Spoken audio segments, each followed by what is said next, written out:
Greetings Americans, on behalf of Anonymous and the rest of the internet, we would like to kindly inform you to wake up to the cold hard truth. That's right, now phony non-elected special interests groups are drafting international treaties that would police and regulate our internet until the point that it is unrecognizable from what it currently is today.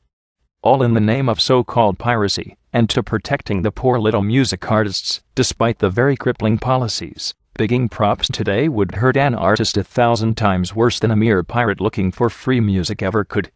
When in reality all this truly stands for is more dictatorial power and control upon our beloved interwebs, so that these greedy bastards can regulate and shut down the last free vestige of freedom and independence from the evil special interests that truly dominate our puppet government from within the shadows, as well as the other puppet governments of the world. And now they have come to finally crush this last free entity of hope and liberty for their own greedy purposes. What this so-called treaty proposes is simple, yet horrifying. First off, there will not only be a 3 strikes and you're out copyright policy dedicated to copyright infringement, as discussed in recent years, but now it will force the governments and internet service providers to enforce or police the web. And if you get those unlucky 3 strikes, not full-fledged charges in legal court of law that are proven true in a fair trial, but if you merely receive 3 supposed allegations of copyright infringement, your internet services shut off forever for you and your family. Secondly, you must come to realize what these crimes against our free society truly mean and grasp the true picture.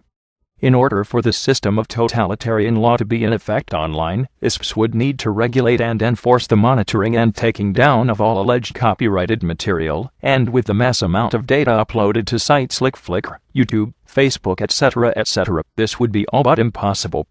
Unless any and all user-generated content-based sites such as YouTube, Flickr, Facebook, MySpace, Twitter, etc., were taken down or blocked by ISPs. This phony copyright treaty could, and would if passed, potentially end the internet as we currently know it. So my question today for you brave, free people out there is, are you going to let this nonsense stand, or are you going to take action? Alert friends, family, and the public. Complain and demand change and protection for our internet from these so-called legislators, politicians, and leaders.